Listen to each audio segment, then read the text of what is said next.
Le titre de ce livre, Études sur les prophéties bibliques, il est écrit par le bien-aimé frère Marc Tapenous. Nous sommes à la cinquième et grande partie de ce livre, cinquième et grande partie, chapitre 2, suite. Aussi, la parole déclare tel, mais maintenant nous ne voulons pas encore, mais maintenant nous ne voyons pas encore que toute chose lui soit assujettie, en parenthèse, Hébreux chapitre 2, verset 8. Bientôt cela changera et sa royauté sera reconnue de tous, même de ses ennemis. Mais ce sera trop tard pour eux et ils entendront cette terrible sentence. Mais ceux-là, mes ennemis, qui n'ont pas voulu que je régnasse sur eux, amenez-les ici et tuez-les devant moi. En parenthèse, Luc chapitre 19, verset 27. Grande partie 5 de ce livre, nous sommes à la grande partie 5 de ce livre, chapitre 2, petit 5, l'entrée de Christ dans son règne. L'entrée de Christ dans son règne. Voici comment la parole décrit l'entrée de Christ dans son règne. Et le septième ange sonna la trompette et il y eut dans le ciel de grandes voix disant, le royaume du monde de notre Seigneur et de son Christ est venu et il régnera au siècle des siècles. Et les 24 anciens tombèrent sur leur face et rendirent hommage à Dieu disant, nous te rendons grâce de ce que tu as pris ta grande puissance et de ce que tu es entré dans ton règne. Et les nations se sont irritées, et ta colère est venue, et le temps des morts pour être jugé, et pour donner la récompense à tes esclaves, les prophètes, et aux saints et à ceux qui craignent ton nom, petits et grands, et pour détruire ceux qui corrompent la terre. En parenthèse, Apocalypse chapitre 11, versets 15 à 18. Rendons grâce de ce que tu as pris, ta grande puissance, et de ce que tu es entré dans ton règne. Et les nations se sont irritées, et ta colère est venue, et le temps des morts pour être jugé, et pour donner la récompense à tes esclaves, les prophètes, et aux saints et à ceux qui craignent ton nom, petits et grands, et pour détruire ceux qui corrompent la terre. En parenthèse, Apocalypse chapitre 11, versets 15 à 16. Et voici quelqu'un comme le Fils d'homme vint avec les nuées des cieux, et il avança jusqu'à l'ancien des jours, et on le fit approcher de lui. Et on lui donna la domination et l'honneur et la royauté pour que tous les peuples, les peuplades et les langues le servissent. Sa domination est une domination éternelle qui ne passera pas et son royaume est un royaume qui ne sera pas détruit. En parenthèse, Daniel chapitre 7, versets 13 à 14. Le jour approche rapidement où ces prophéties s'accompliront et alors celui qui a été l'opprobre des hommes et le méprisé du peuple sera reconnu par tous comme le roi des rois. Les siens pourront s'écrier avec le psalmiste, rendez à l'Éternel la gloire de son nom. Dites parmi les nations, l'Éternel règne, que les cieux se réjouissent et que la terre s'égaye, car il vient pour juger la terre, il jugera le monde avec justice et les peuples selon sa fidélité. En parenthèse, Somme chapitre 96, versets 8 et suite. Grande partie 5 de ce livre, chapitre 2, petit 6, sa gloire et sa majesté. Sa gloire et sa majesté. Sa gloire et sa majesté seront manifestées à toutes les créatures qui seront amenées à lui rendre hommage et à se soumettre à son autorité royale. Citons encore quelques passages qui le décrivent. Tu es plus beau que les fils de l'homme, la grâce est répandue sur tes lèvres. Ton trône, ô Dieu, est pour toujours et à perpétuité. C'est un sceptre de droiture que le sceptre de ton règne. Tu as aimé la justice et tu as haï la méchanceté. C'est pourquoi Dieu, ton Dieu, t'a oint d'une huile de joie au-dessus de tes compagnons. En parenthèse, Somme chapitre 45, versets 2 à 7. Et on appellera ton nom, et on appellera son nom merveilleux, conseiller, Dieu fort, Père du siècle, Prince de paix. À l'accroissement de son empire et à la paix, il n'y aura pas de fin sur le trône de David et dans son royaume pour l'établir et le soutenir en jugement et en justice dès maintenant et à toujours. En parenthèse, Ésaïe chapitre 9, versets 6 à 7. Tes yeux verront le roi dans sa beauté, car l'Éternel est notre juge, l'Éternel est notre législateur, l'Éternel est notre roi, lui nous sauvera. En parenthèse, Ésaïe chapitre 33, versets 17 à 22. Voici mon serviteur que je soutiens, mon élu, en qui mon âme trouve son plaisir. Je mettrai mon esprit sur lui. Il fera valoir le jugement à l'égard des nations. Il ne se laissera pas et il ne se hâtera pas jusqu'à ce qu'il ait établi le juste jugement sur la terre, et les îles s'étendront à sa joie, à sa loi, et les îles s'étendront à sa loi. En parenthèse, Ésaïe chapitre 42, versets 1 à 2. C'est peu de choses que tu me sois serviteur pour rétablir les tribus de Jacob et pour ramener les préservés d'Israël. Je te donnerai aussi pour être une lumière des nations, pour être mon salut jusqu'au bout de la terre. En parenthèse, Ésaïe chapitre 49, verset 6.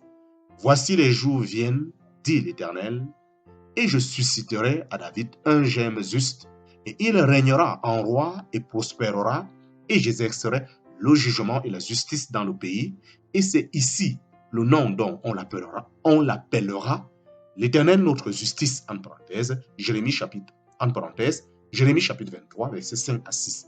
Et il se tiendra et paîtra son troupeau avec la force de l'Éternel, dans la majesté du nom, l'Éternel, son Dieu, car il sera grand jusqu'au bout de la terre, et lui sera la paix.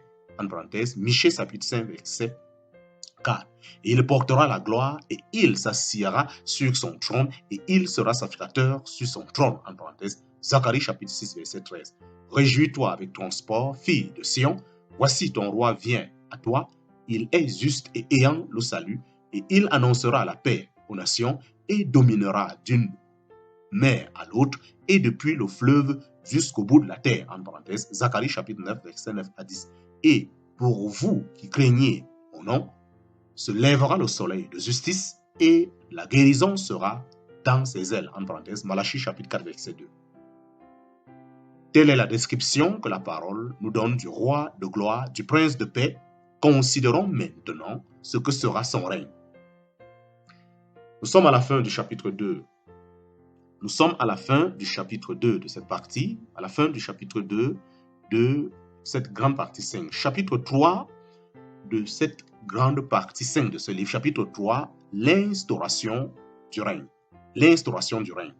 Trois événements principaux marqueront l'instauration du millénium. Savoir, numéro 1, l'incarcération de Satan dans l'abîme pour 1000 ans. Numéro 2, la résurrection des saints qui se seront endormis dans le Seigneur depuis l'enlèvement de l'Église jusqu'à l'apparition glorieuse de Christ.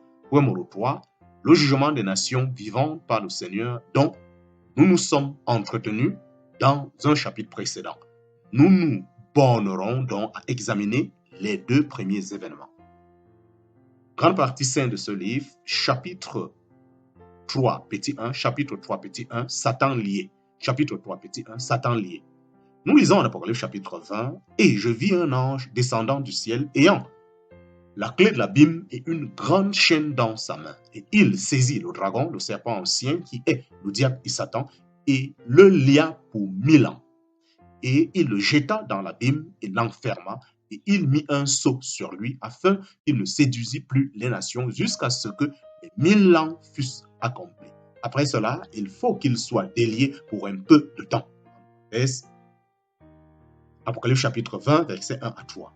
Ainsi, l'humanité sera délivrée pendant toute la durée du millénium de l'influence corruptrice du menteur, père du mensonge. Les deux acolytes de Satan, la bête et le faux prophète, l'auront précédé dans le feu inextinguible et ils auront été précipités vivants, en parenthèse, Apocalypse chapitre 19, verset 20. Pour que la paix et la justice puisse régner sur la terre, il faut que l'ennemi acharné des hommes soit réduit à l'impuissance. Cet événement mettra un terme à une période où la méchanceté du diable se sera manifestée dans toute sa fureur, période qui commencera au moment où il sera chassé du ciel et précipité sur la terre avec ses anges. En parenthèse, Apocalypse chapitre 12, verset 9. Quelle délivrance pour la terre, et plus spécialement pour les fidèles d'Israël et les nations. Alors s'accomplira la prophétie d'Isaïe, et il arrivera en ce jour-là que l'Éternel visitera l'armée d'en haut, en haut, et les rois de la terre sur la terre.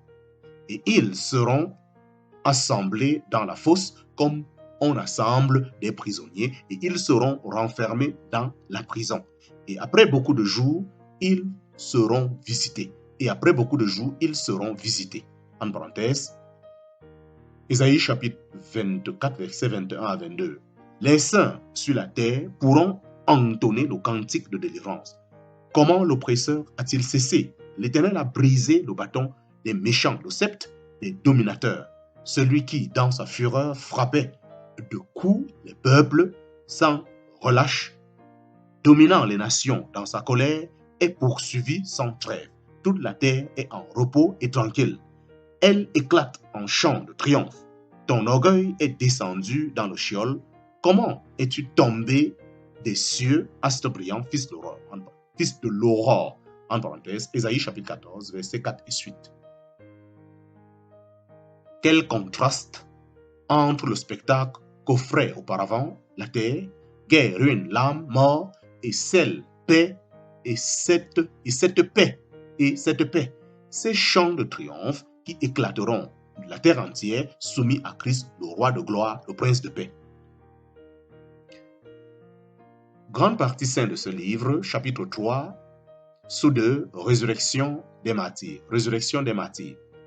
Le second événement, la résurrection des martyrs, mis à mort après l'enlèvement, l'Église se produira aussitôt après l'incarcération de Satan dans l'abîme. Et je vis les âmes de ceux qui avaient été décapités pour le témoignage de Jésus et pour la parole de Dieu, et ceux qui n'avaient pas rendu hommage à la bête ni à son image, et qui n'avaient pas reçu la marque sur leur front et sur leurs mains, et ils vécurent et régnèrent avec le Christ 1000 ans. Le reste des morts ne vécurent pas jusqu'à ce que les 1000 ans fussent accomplis. C'est ici la première résurrection. Bienheureux et saint celui qui a part à la première résurrection. Sur eux, la seconde mort n'a point de pouvoir, mais ils seront sacrificateurs de Dieu et du Christ, et ils régneront avec lui 1000 ans. En parenthèse, Apocalypse chapitre 20, verset 3, verset 4 à 6. Auront part à la première résurrection les saints de l'Ancien Testament et ceux de l'économie de la grâce qui seront ressuscités les uns et les autres lors de la venue du Seigneur et s'en iront à sa rencontre avec les vivants qui, eux, seront transmués. En parenthèse, 1 Thessaloniciens chapitre 4, versets 14 à 17. Ces rachetés reviendront avec Christ lorsqu'il apparaîtra en gloire et c'est alors qu'aura lieu le dernier acte de la première résurrection, savoir la résurrection des martyrs de la grande tribulation. Ils régneront avec Christ dans la partie céleste du royaume, tout comme les saints qui auront été enlevés à la rencontre du Seigneur. La première résurrection, elle est en 4 phases. La première résurrection en 4 phases. 1, celle du Christ, les prémices, en parenthèse 1 Corinthiens chapitre 15, verset 20. Deuxième phase, celle des saints à sa venue, en parenthèse 1 Thessaloniciens chapitre 4. Troisième phase, celle des 2 témoins, en parenthèse Apocalypse chapitre 11. Quatrième phase, celle des autres martyrs de la période apocalyptique. Tous, ils seront rois et sacrificateurs de Dieu et de Christ durant le millénium. Position combien bénie et glorieuse, ils serviront le roi partout et partageront sa gloire associée à lui dans l'exercice de la royauté. Ils seront manifestés publiquement en même temps que le roi qui apparaîtra visiblement aux yeux du monde entier lorsqu'il viendra instaurer son règne. La nuée de la gloire. La nuée de la gloire divine remplira de nouveau le temple à Jérusalem, ainsi que l'annonce le prophète Ézéchiel. Et voici la gloire du Dieu d'Israël venait du côté de l'Orient, et sa voix était comme une voix de grandes eaux, et la terre était illuminée par sa gloire. Et la gloire de l'Éternel entra dans la maison par le chemin de la porte qui regardait vers l'Orient. Et voici la gloire de l'Éternel remplissait la maison, et il me dit, fils d'homme, c'est ici le lieu de mon trône et le lieu de la plante de mes pieds, où je demeurerai au milieu des fils d'Israël à toujours. Et il me fit retourner vers la porte extérieure du sanctuaire qui regardait vers l'Orient, et elle était fermée. L'Éternel me dit, cette porte sera fermée, elle ne sera pas ouverte, et personne n'entrera par elle, car l'Éternel, le Dieu d'Israël, est entré par elle, et elle sera fermée. En parenthèse, Ézéchiel chapitre